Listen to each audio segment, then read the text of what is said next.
नमस्कार। दोपहर के 1 बजने वाले हैं। वक्त है अपना बिहार का और मैं हूं आपके साथ विभा उपाध्याय। बुलेटिन की शुरुआत इस वक्त की बड़ी खबर के साथ। मुख्यमंत्री नीतीश कुमार के बेटे निशांत कुमार भले ही राजनीति से दूर हों, लेकिन वे अब धीरे धीरे राजनीतिक मुद्दों पर मुखर जरूर नजर आ रहे हैं। उस पर उनकी टिप्पणी सुनने को जरूर मिल जाती है। निशांत कुमार ने एक बार फिर से मुख्यमंत्री नीतीश कुमार के 20 साल के काम को गिनाया है और कहा कि 2025 में एक बार फिर से नीतीश कुमार मुख्यमंत्री बनेंगे। नीतीश सरकार पर तेजस्वी के विजन का नकल करने का आरोप जो तेजस्वी लगा रहे थे, उन आरोपों पर भी निशांत कुमार ने खुलकर कहा और कहा कि ये सब कहने की बातें हैं। बिहार में राहुल गांधी की यात्रा और निर्वाचन आयोग पर वोट चोरी के आरोपों पर भी उन्होंने कहा कि निर्वाचन आयोग का मामला है और वो इसे देख रहा है। जिस तरह से रोजगार की बात की है 50 जी, पहले हमने 50 लाख का वादा किया था रोजगार, अब 1 करोड़ देने का निश्चय किया है हमने। सरकारी नौकरी भी, रोजगार भी। फिर हमने जाति जनगणना कराई, फिर 94 लाख गरीब परिवारों को हम लोग 2 लाख का मदद देंगे।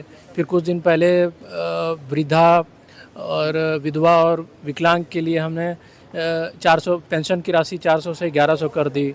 फिर बिजली 125 यूनिट कम कर दी, जो कि करीबन 90% लोग अब बिजली मुफ्त हो जाएगा। फिर हमने एक युवा आयोग का गठन किया, जिससे युवाओं को आत्मनिर्भर रहने में और रोजगार का हम अवसर दे सकेंगे उसमें। फिर हमने सफाई कर्मचारी आयोग बनाया। फिर वृक्षारोपण हो रहा है। फिर हमने मानदेय बढ़ाया, रसोइयों का मानदेय बढ़ाया, शारीरिक शिक्षकों का मानदेय बढ़ाया। फिर हमने जेपी सेनानियों का मानदेय बढ़ाया। और तो हम विकास 20 साल से कर रहे हैं, अभी भी कर रहे हैं और आगे भी करेंगे। सर 25 से 30 नीतीश कुमार ही रहेंगे। जी जी बिल्कुल। तेजस्वी जी कहते हैं कि कॉपी करते हैं, नकलची सरकार है, नकल करती है हमारी। नहीं, ऐसा क्या है? सब पिताजी 20 साल से जो कर रहे हैं वो नकल ही कर रहे हैं। 2005 से ही लगे हैं। कोई भी सेक्टर देख लीजिए, शिक्षा, स्वास्थ्य, रोजगार, पथ है, जल जीवन है, सब हर सेक्टर में कर रहे हैं। तो इतना देर से नकल तो थोड़ी ही है, पिछले 20 साल से। क्या इस बार स्वास्थ्य को लेकर के लगातार सब ठीक है, ठीक है। तो जेडीयू सांसद संजय झा ने राहुल गांधी की बिहार में चल रही वोटर अधिकार यात्रा पर जमकर निशाना साधा। दरअसल कांग्रेस ने सोशल मीडिया प्लेटफॉर्म एक्स पर एक पोस्ट कर राहुल गांधी को जननायक बता दिया, जिस पर संजय झा ने लिखा कि टाइटल चोरी करके कोई जननायक नहीं बन जाता है। बिहार की जनता के दिल में बसे जननायक सिर्फ एक हैं और वो हैं पूर्व मुख्यमंत्री, महान स्वतंत्रता सेनानी एवं समाजवादी नेता जननायक कर्पूरी ठाकुर जी। तो बेगूसराय से बड़ी खबर सामने आ रही है। इस वक्त तेजस्वी यादव पर जमकर निशाना गिरिराज सिंह की तरफ से भी साधा गया है। तेजस्वी यादव को उन्होंने खरी सुनाई है। लालू प्रसाद पर भी जोरदार तरीके से हमला करते हुए गिरिराज सिंह नजर आए। गलत फॉर्म भरवाने का आरोप लगाया है। माई बहन योजना के नाम पर लोगों से जो फॉर्म भरवाए जा रहे हैं वो गलत फॉर्म भरवाए जा रहे हैं। प्रशासन और ईसी इस पर संज्ञान ले, लोग ऐसे नेताओं को सबक सिखाएं। माई बहन योजना के नाम पर फॉर्म भरवा रहे हैं। झोरी में टका नहीं, सराय में डेरा। इसके लिए क्या ये वादा करें कि इनकी सरकार नहीं बनेगी, हल्फनामा दायर करें, तो मैं जितने लोगों का फॉर्म जमा किया हूं सबको वो पैसा देंगे। जिला प्रशासन इन पर 420 का मुकदमा करें, क्योंकि सरकार की कोई योजना माई बहन योजना नहीं है। अगर माई बहन योजना नहीं है तो ये फॉर्म क्यों भरवा रहे हैं? और अगर प्रशासन इस पर कार्रवाई नहीं करेगा तो समाज को चाहिए इन 420 लोगों को डंटा पेटी से मार करके भगाए। बिहार में राहुल गांधी इन दिनों वोटर अधिकार यात्रा पर हैं। आज इस यात्रा का दूसरा दिन है। राहुल और तेजस्वी का कारवां आज औरंगाबाद और गया जी में रहने वाला है। आज सुबह राहुल गांधी और तेजस्वी यादव ने देव स्थित प्रसिद्ध सूर्य मंदिर में पूजा अर्चना की। तस्वीरें इस वक्त आपके टीवी स्क्रीन पर औरंगाबाद में राहुल और तेजस्वी की ये वोटर अधिकार यात्रा की तस्वीर आप इस वक्त टीवी स्क्रीन पर देख पा रहे हैं। साथ ही साथ दूसरी तस्वीर जब देव सूर्य मंदिर में सुबह सवेरे पहुंचे, पूजा अर्चना की तेजस्वी और राहुल गांधी इस कारवे में देखिए गाड़ी पर सवार होकर जनता के बीच उनके अधिकारों की बात करने के लिए पहुंचे हुए हैं। रोड शो करते हुए वोटर अधिकार यात्रा किया जा रहा है, जिसमें समर्थकों की भारी भीड़ उमड़ रही है।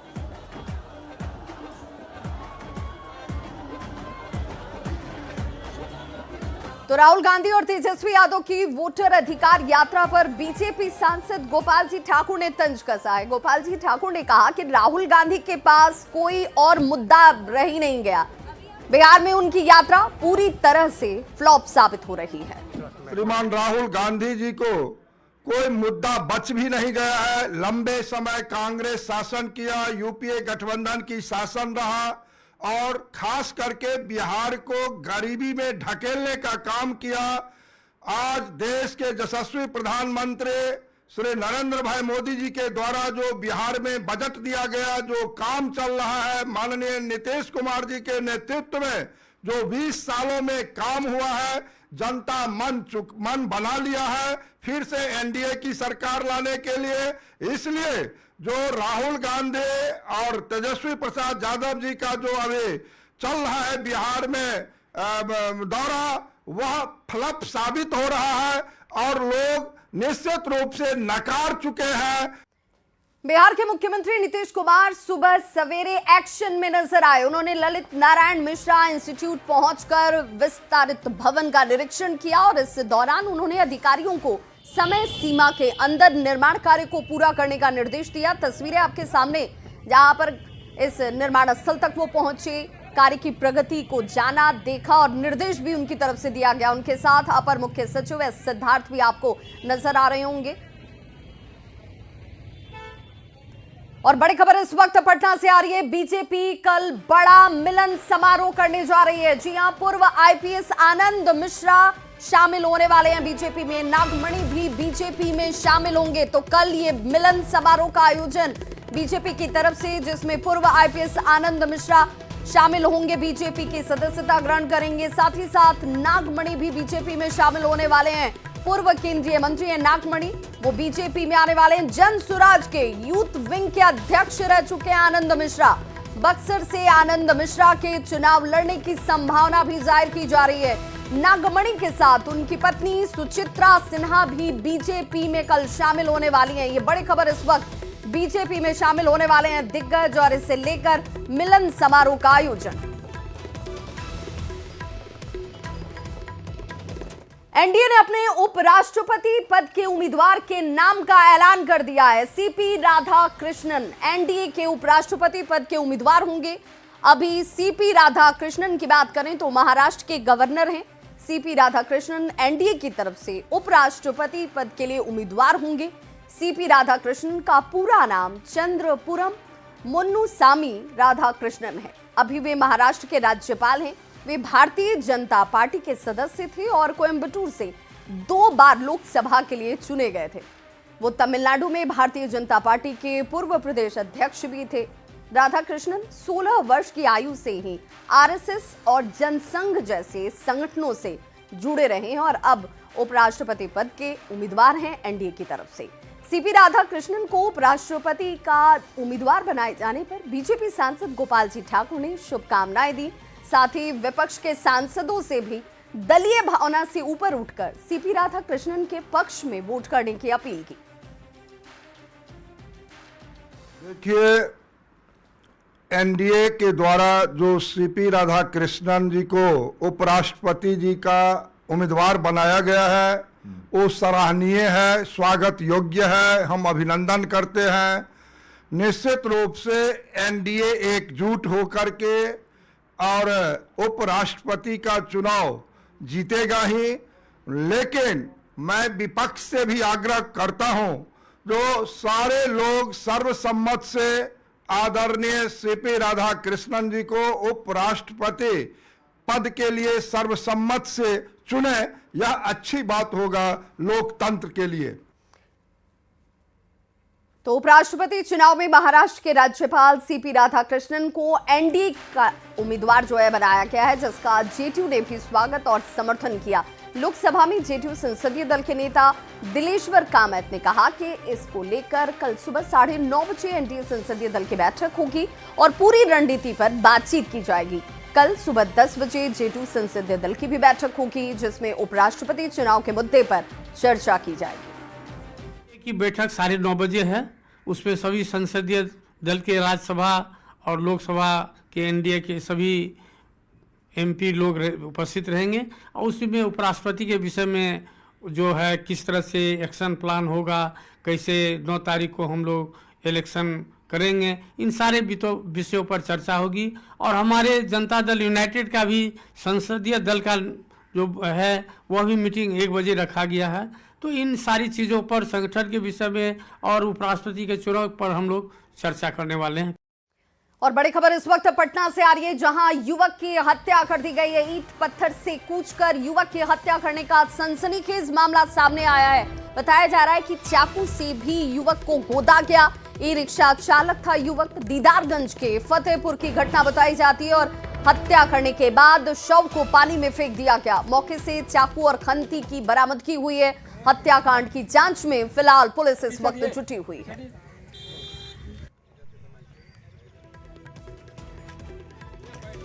तो ये रिक्शा चलाता था युवक। हालांकि इस हत्याकांड के पीछे की वजह क्या है, इसका खुलासा नहीं हुआ है। पुलिस की तरफ से तफसील से जांच जरूर शुरू कर दी गई है। व्यक्ति को सर में कुचलकर और पूछ के उसकी हत्या कर दी गई है। उसके बगल में उसका टेम्पू है। व्यक्ति की पहचान नहीं की गई है, उसकी पहचान की जा रही है। उसके बाद उसके शव के पास ही से कुछ दूर पर उसका चाकू और एक रड पाया गया है, जिसको एफएसएल टीम को सूचित किया गया। अगर एफएसएल टीम अपनी अग्रिम कार्रवाई की गई।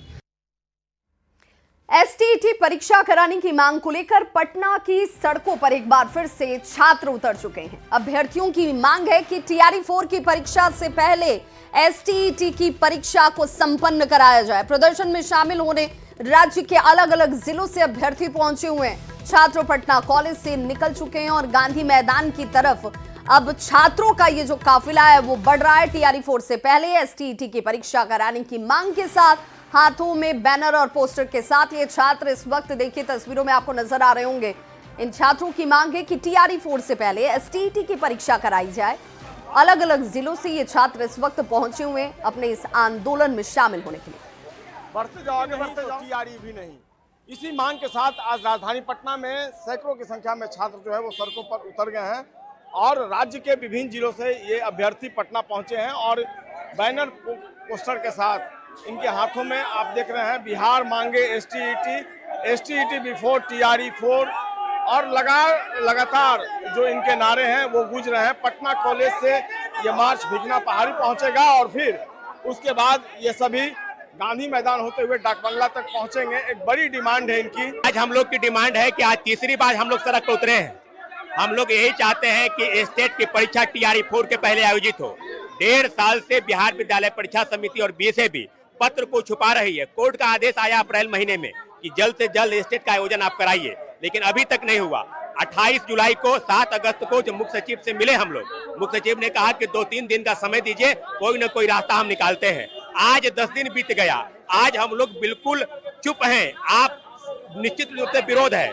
अब स्टेट नहीं तो वोट नहीं। टीआरई 4 के पहले आपको स्टेट कराना होगा। 2 साल हो गया है, एक बार भी आयोजन नहीं कराया गया और जब हम लोग रोड पर उतर रहे हैं अपनी मांगों को लेकर के, तो सरकार अपनी नाकामी को छुपाने के लिए, अपनी विफलता को छुपाने के लिए छात्रों पर जो है डंडा बरस रहा है। ये बताइए सर कि एग्जाम कंडक्ट करवाना किसका काम है? आयोग और सरकार का। छात्रों का काम है पढ़ाई करना, तैयारी करना। लेकिन नेता मंत्री विधायक क्या बोल रहे हैं कि हम लोग जो है टीआरई 5 में एसटीईटी का आयोजन कराएंगे। तो आप लोग भी 2030 का विधानसभा चुनाव लड़िए, 30 में भी तो विधानसभा चुनाव होगा, 25 में क्यों लड़ना चाहते हैं? इनका साफ तौर पर यह कहना है कि टीआरई 4 का एग्जाम पहले एसटीईटी एग्जाम लिया जाए, उसके बाद किया जाए। और देखना होगा, पिछली बार जब ये प्रदर्शन के लिए निकले थे तो गांधी मैदान के पास जेपी गोलंबर के पास इन पर लाठीचार्ज किया गया था। जो स्थानीय प्रशासन, उनका आरोप है कि प्रतिबंधित क्षेत्र में जबरन घुस रहे थे। आज एक बार फिर से उसी मंशा के साथ ये छात्र सड़कों पर उतरे हैं कि हर हाल में एसटीईटी का आयोजन किया जाए। देखना होगा सरकार इनकी बात कब तक मानती है, लेकिन फिलहाल राजधानी पटना में एक बार फिर राज्य के विभिन्न जिलों से छात्र आंदोलन के लिए उतर गए हैं। संजय कुमार, न्यूज़ 18 पटना। और अगली बड़ी खबर इस वक्त सीतामढ़ी से, जहां पोस्टमार्टम के लिए घूस की मोटी रकम देनी पड़ती है। जी हां, यह आरोप है पीड़ित शख्स का। मामला सीतामढ़ी सदर अस्पताल का है, जहां सड़क हादसे में मां और बेटी की मौत के बाद पोस्टमार्टम के लिए परिजन सदर अस्पताल पहुंचे थे। एक्सक्लूसिव तस्वीरें इस वक्त आपके टीवी स्क्रीन पर। लेकिन पोस्टमार्टम करने वाले कर्मचारी ने 10,000 रुपए की मांग कर दी, और तो और पैसे नहीं देने की हालत में शव को वापस ले जाने तक का दबाव बनाने लगे। लोग मोबाइल पर वीडियो बनाते नजर आ रहे होंगे आपको। फिर इस कर्मचारी ने किसी चीज का, इसके बावजूद इस कर्मचारी को डर नहीं दिखा। वे बेखौफ होकर 10,000 रुपए की मांग करता नजर आ रहा है। और तो और विवाद बढ़ने के बाद अस्पताल के दूसरे कर्मचारियों ने भी मौके पर आकर पैसे मांगने वाले कर्मचारी को बचाने के लिए वहां से भगा दिया उसे।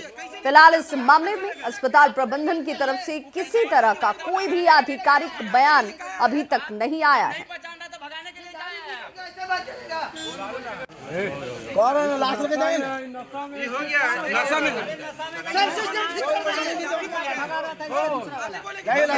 यही बात सदर हॉस्पिटल में जगह जगह पे पैसा मांगा जाता है। क्या हुआ बाबू?